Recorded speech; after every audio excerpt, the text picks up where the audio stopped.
이른바 비선 실세 의혹을 받고 있는 최순실 씨와 송민순 전 외교부 장관의 회고록이 여의도 정가를 휩쓸고 있습니다. 네, 한 주간의 정치권 이슈. 서성교 YTN 개건 해설위원과 또 김홍국 경기대 겸임 교수와 함께 짚어보도록 하겠습니다. 안녕하세요. 네, 안녕하세요. 최근에 언론 보도를 보니까요, 그 최순실 씨 모녀가 그 독일의 그 집을 떠난 것으로 확인이 됐어요. 그렇습니다. 지금 사안이 일파만파 커지고 있습니다. 그동안에는 두 개의 재단, 다시 말해서 미르재단과 K스포츠재단 두 개의 재단에 대해서 약 800억 원에 이르는 그런 액수가 정경련을 통해서 기업들에서 모금됐다. 사실은 그래서 그 부분에 대한 강압성이라든가 여러 가지 여야 간의 논란이 있었습니다. 그런데 사안이 커지고 있습니다. 이 사안이 결국은 최근에는 그와 더불어서 여러 가지 더 블루케이, 독일의 또 더 블루케이라는 이런 기업이 만들어졌고요. 네. 그러니까 각종 페이퍼 컴퍼니에 더해서 거기와 관련된 독일의 세 채 또 집을 구입했다든가 여러 가지 의혹들이 나오고 있는데요. 그러나 미르재단이라든가 K스포츠재단에 대해서 각종 자료들이 사실은 파기되고 또 증거인멸의 우려까지 나오고 있습니다. 이런 사안이 계속 커지면서 사실은 검찰의 수사가 이제 형사 8부에 배당이 돼서 지금 조사가 시작되고 있는데요. 아마 최순실 씨 모녀 입장에서는 대통령의 국정에 큰 부담이 되고 있고 또 검찰의 조사가 시작된 부분 이것이 굉장히 큰 부담이 됐을 거다 이렇게 보여집니다. 그 일부 언론들이 이제 독일의 그 현지 집을 가 보니까요, 옷가지도 있고 화장품도 그대로 있고 아주 최순실 씨 모녀가 급히 집을 떠난 흔적들이 보여요. 네. 그렇습니다. 그 부분이 굉장히 검찰 수사에 부담을 느꼈다는 부분인데요. 그동안에 독일에 거주하면서 한국을 떠나서 이제 미르재단이라든가 이런 조사가 시작된 이후에 독일로 출국을 했는데요. 독일에서 거처를 했고 인근에 사는 독일인들이 이 모녀 그리고 할머니 어린아이가 있다는 모습을 봤다 등등 여러 가지 증언이 나오고 있습니다. 그런 속에서 황급하게 이 한국의 취재진이라든가 검찰 조사들이 시작된 취재진이 이제 독일 현지를 찾아가고 하면서 굉장히 큰 부담을 느끼고 일단은 떠난 것으로 보입니다. 아마 그 부분에 대해서 현재 독일인들의 증언들이 잇따르고 있기 때문에 후속 결과들이 밝혀질 것으로 보입니다. 네, 그런데 이제 궁금한 것 가운데 하나가요. 그 독일 현지 주민들이 이야기를 하는데 그 호텔과 그 집 주변에 한국인들이 모두 10여 명 정도가 있었다고 그래요. 그렇습니다. 왜 그렇게 많은 사람들이 있었는지 그게 좀 궁금해요. 어떤 그 부분에 사람들인지. 있어서는 최근까지 이 정유라 씨가 예. 승마 훈련을 했고요. 네. 최근까지도 그 마장 마술 관련 훈련을 계속했다고 합니다. 예. 그 호텔과 주변의 집들이 그런 훈련을 위한 곳이었고요. 그래서 그 동안에 그 마장 훈련을 할 때 항상 몇 사람이 보조를 하면서 훈련을 도왔는데 아마 그분들이 같이 있었던 것으로 보이는데요. 그 부분은 아무래도 역시 구체적인 신원들은 좀 확인을 할 필요가 있겠습니다. 네. 그런데 그렇군요. 과연 언제까지 이렇게 모습을 꽁꽁 감출까라는 의구심도 들고요. 아무래도 청와대에서는 부담을 느낄 수밖에 없을 것 같은데 의혹을 풀지 않고 그대로 두는 게 좀 도움이 되는 걸까요? 네, 이제 검찰이 오늘부터 본격적으로 수사를 시작했습니다. 네. 지난주에 박근혜 대통령도 수석비서관 회의에서 불법 자금 유용 사실이 있으면 누구든지 철저히 조사해서 처벌하겠다고 밝혔기 때문에 일단은 그 재단 설립 과정 또 재단 설립 과정을 주도했던 실무자들 또 모금에 참여했던 사람들 또 자금의 내역들을 검찰에서 파악을 하고 있습니다. 만약에 이 자금과 설립 과정에서 최순실 씨가 직접이나 또는 간접적으로 관여한 의혹이나 사실이 밝혀지게 되면은 아무래도 귀국해서 소환 조사를 받을 수 있도록 하지 않을까 보여집니다. 네, 이번 검찰 수사의 핵심 포인트는 한 두어 가지 정도죠. 첫 번째는 강제 모금이 있었느냐, 그 모금 과정에 최순실 씨가 개입을 했느냐, 이게 하나일 거고요. 또 한 가지는 그렇게 조성된 그 자금을 최순실 씨가 개인적으로 사적으로 좀 이용했느냐, 이런 부분이겠죠. 네, 그렇습니다. 일반 국민들은 과연 최순실 씨가 누구냐, 어떤 사람이길래 대기업들이 800이라는 거금을 일순간에 이게 그 모금을 냈느냐 이런 부분에 대해서 굉장히 큰 의혹을 갖고 있습니다. 그리고 또 재단이 하나가 아니고 두 개의 재단을 또 설립을 했고 그 설립하는 과정 속에서 최순실 씨와 관련된 지인들이 이사장과 또 사무총장과 직원으로 채용됐습니다. 그래서 재단 설립과 모금의 과정, 또 인사들의 과정, 그리고 자금들이 불법적으로 사용됐다는 의혹이 지금 많이 제기되고 있는데 과연 그게 불법적으로 유용이 됐는지 안 됐는지 이런 부분을 우선적으로 이런 사실관계들을 검찰에서 빨리 밝혀내는 게 필요하다고 보여집니다. 네, 이번 최순실 씨의 각종 의혹에 대해서 야당은 물론이고요, 여당도 맹공을 뭐 퍼붓고 있거든요.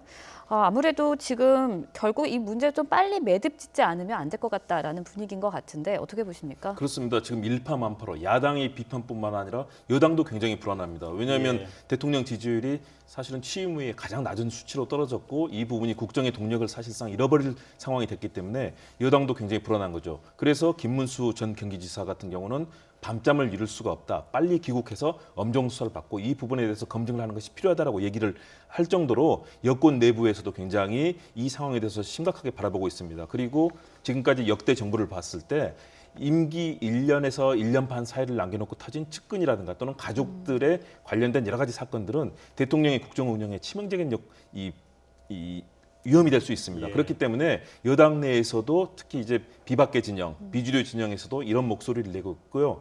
최근에 뭐 여당 내 대권 주자들도 뭐 가능 토론, 클럽의 토론이라든가 이런 네. 자리에서 예. 엄정한 조치를 얘기를 하고 있거든요. 다시 말해서 야당뿐만 아니라 여당 내에서도 위기감이 굉장히 크다라고 볼 수 있습니다. 네, 사실은 여당 내부의 위기감은 이제 이런 문제들로 인해서 대통령의 레임덕이 좀 가속화되지 않을까 뭐 이런 우려 때문에 그런 거죠. 네, 일단 지금 박근혜 대통령 임기가 약 1년 4개월 남았습니다. 예. 대통령은 임기 마지막 날까지 네. 국가를 책임지는 엄중한 그 무거운 책임을 갖고 있습니다. 그런 예. 측면에서 대통령과 또 이 당의 국정 운영에 대한 책임을 져야 된다는 그런 각오와 더불어서 또 내년 대선이 있지 않습니까? 예. 이런 상황이라면 새누리당이 지난 4.13 총선에서 참패했는데 내년 대선 때 정권 창출이 어려울 수 있다는 그런 위기감이 상당히 고조되고 있기 때문에 아까 우리 김홍국 교수께서 말씀하신 예. 대로 정권 하반기에 불거지는 친인척 측근 비리에 대해서는 박근혜 대통령이 단호하게 조사하고 척결하고 정리하는 게 필요하다고 여당 내부에서 보고 있는 것 같습니다. 네. 네. 그 최근에 전국 수습책과 관련해서요. 그 이정현 새누리당 대표가 대통령에게 우병우 수석의 교체를 요구했다는 그 보도가 있어요.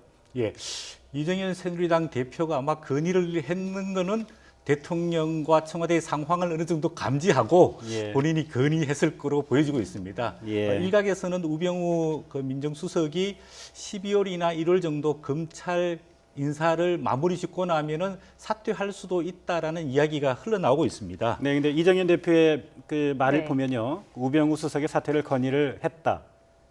그러나 또 대통령과 청와대의 뜻도 이해한다. 좀 약간 좀 애매한 표현이에요. 건의를 했다는 건지 안 했다는 건지.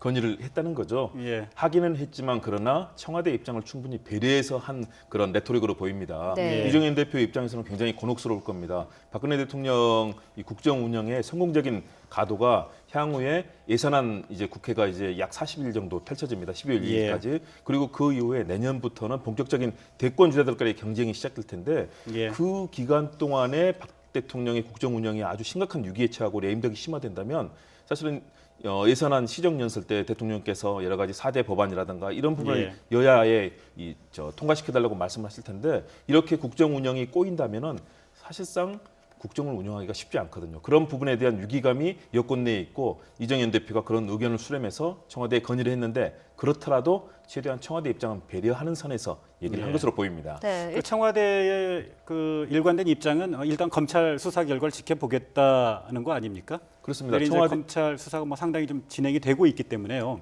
거기에 따른 이제 청와대 이제 결론이 또 결정이 임박한 거 아니냐 뭐 이런 네, 관점인데요. 우병우 민정수석에 대한 검찰 수사도 솔직히 말씀드리면 셀프 수사 아닙니까?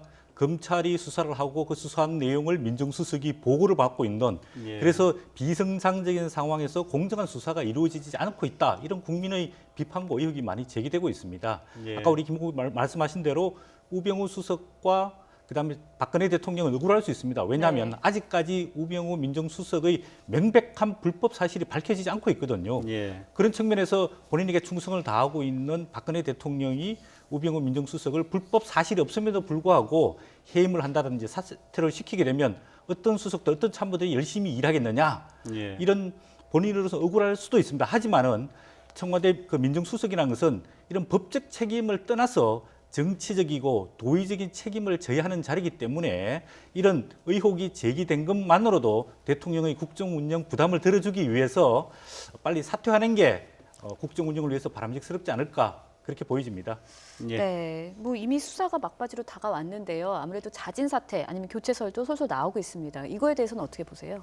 저는 자진 사퇴가 사실은 가장 큰 해답이라고 봅니다. 왜냐하면 대통령의 입장을 확고하신 것 같거든요. 예. 그렇다면 결국은 전국의 부담을 덜어줘야 되는 측면이 있는데 최근에 나왔던 여러 가지 진경준 검사장이라든가 이런 민정수석의 일뿐만 아니라 최근에 최순실 씨 의혹도 마찬가지입니다. 민정수석이 바로 이런 문제를 그동안에 걸러주고 대통령의 국정 운영에 부담이 되지 않도록 역할을 했어야 됐는데 네. 예. 제 업무에서의 문제가 있었고 그동안 나왔던 여러 가지 이 처가의 땅 참여 네. 의혹이라든가 또 농지법 위반 다양한 이슈들이 있는데 사실 민정수석이 그런 의혹이 법적으로 문제가 되지 않더라도 이런 논란이 계속되고 있는 것은 대통령께 굉장히 큰 부담이 되고 있는 거죠. 그렇다면 이 문제를 풀어야 될 텐데 청와대 자체, 정권 자체에서는 굉장히 큰 부담이 된다고 보고 있기 때문에 저는 우병우 수석이 사실은 결자이지 차원에서 이 문제를 빨리 해결하지 않으면 예. 대통령께서 최순실 소위 말해서 뭐 우순실이라고 네. 하지 않습니까? 우병우 민정수석과 최순실 씨 건으로 해서 굉장히 큰 국정의 어려움에 처할 수 있기 때문에 뭔가 해결책을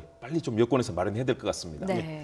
그 우병우 민정수석 문제 또 최순실 씨 의혹 이제 청와대와 여당이 상당히 곤혹스러운 문제인데요. 사실 야권에도 곤혹스러운 문제가 하나 있죠. 그 송민순 그 전 외교부 장관의 회고록 문제인데요. 관련한 그 이제 논란이 이어지다 보니까 이제 문재인 전 대표가 굉장히 좀 거친 언사를 좀 썼어요. 네. 이제 그 송민순 전 외교부 장관 회고록과 관련해서 이제 공격을 받으니까 새누리당을 향해서 찌질한 정당이라고 이렇게 이야기를 했는데요.